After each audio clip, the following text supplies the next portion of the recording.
Do you want that smile after a landing like this?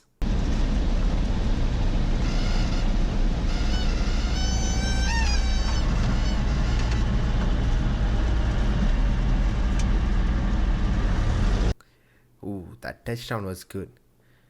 Watch this video till the end and learn about my 3 tips to master your landing. And just like most of my videos, this video also has a bonus tip somewhere in the video. If you follow these tips, I guarantee you your landings will improve from your next flight right away. So let's get started.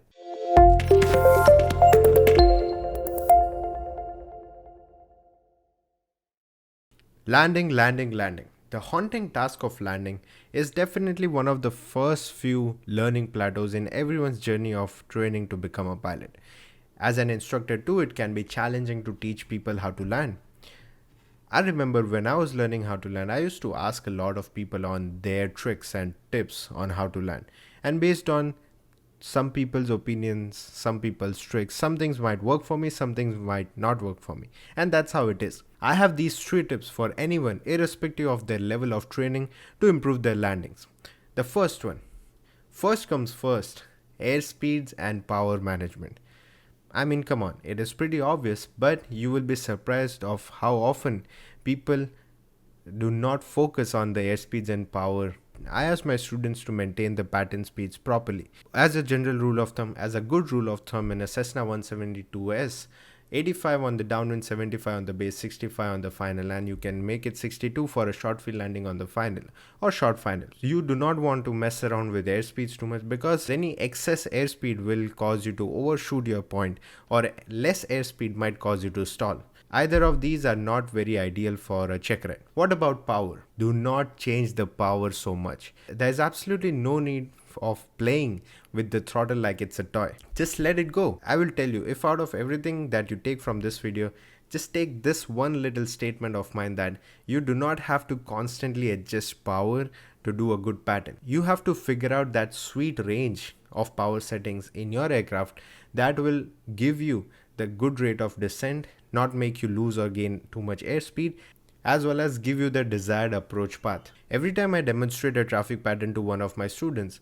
I make sure I tell them that look at the power settings that I'm putting and see how I'm adjusting the throttle, because I barely touch the throttle once I reduce the power on the downwind. What I do is when I'm abeam the numbers, or whenever I have decided that it's time to start my descent, I reduce the power to between 16 to 1700 rpm.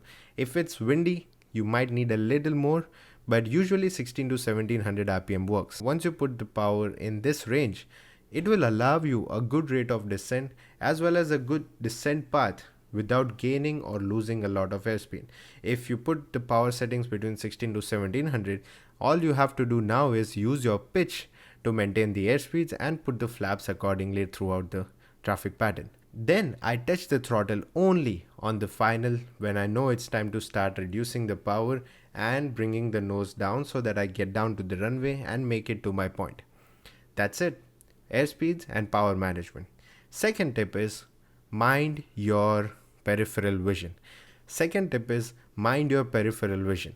Peripheral vision is a very good and useful tool to help you understand when to time the round out and flare.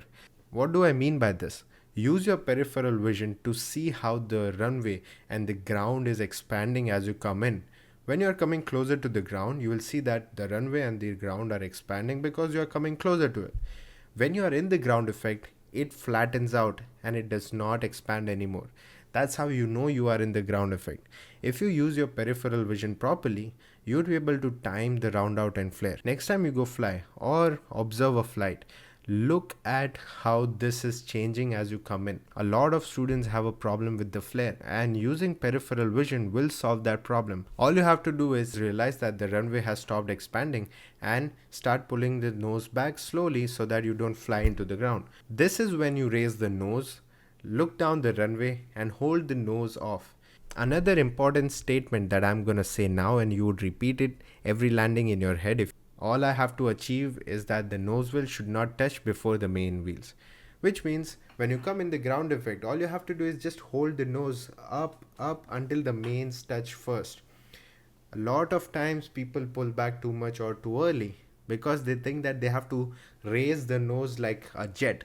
You are not flying a jet, you are flying a Cessna 172.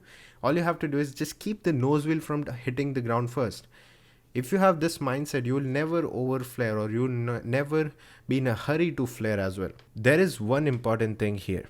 When you are flaring, when you are holding that nose up, you'll have to keep increasing the back pressure as the airspeed decays, because when the airspeed decays, the airflow over the elevator is going to reduce as well. So you need to deflect the elevator more to keep the same pitch. It does not mean you are raising the nose further. It just means you need to increase the back pressure to keep the nose where it is.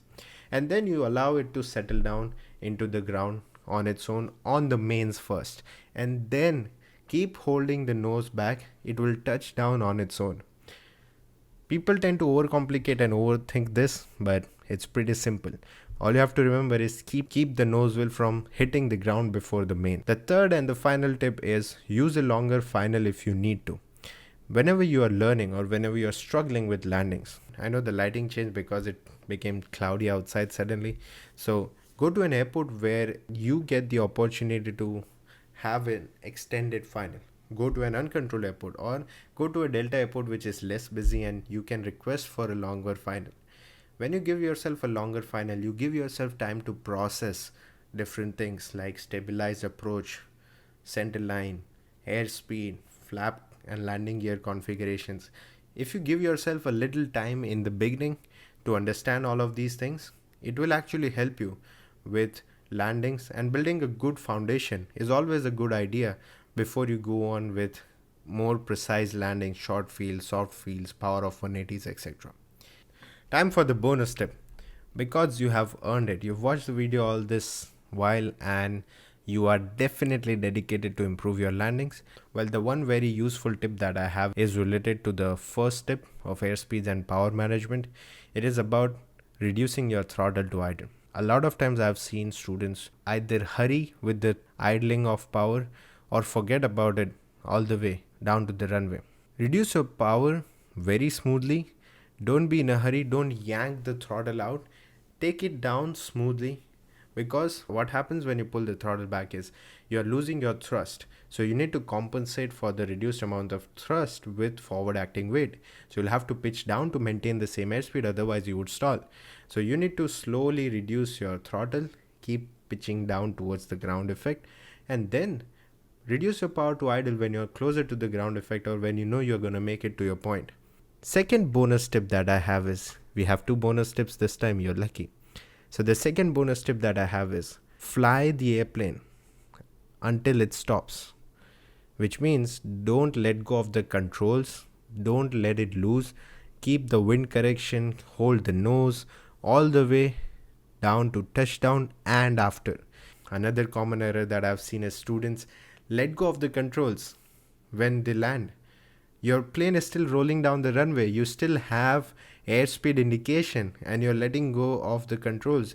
There's a high chance you lose control and the airplane can steer off the runway, and that is not good, very unsafe. You have to be in positive control of the aircraft at all times, even after touchdown. So make sure you have proper control of the aircraft until it stops and you exit out of the runway. That's it for the video, guys. Thank you for watching. If you liked it, please like, share and subscribe. I will see you guys in the next video.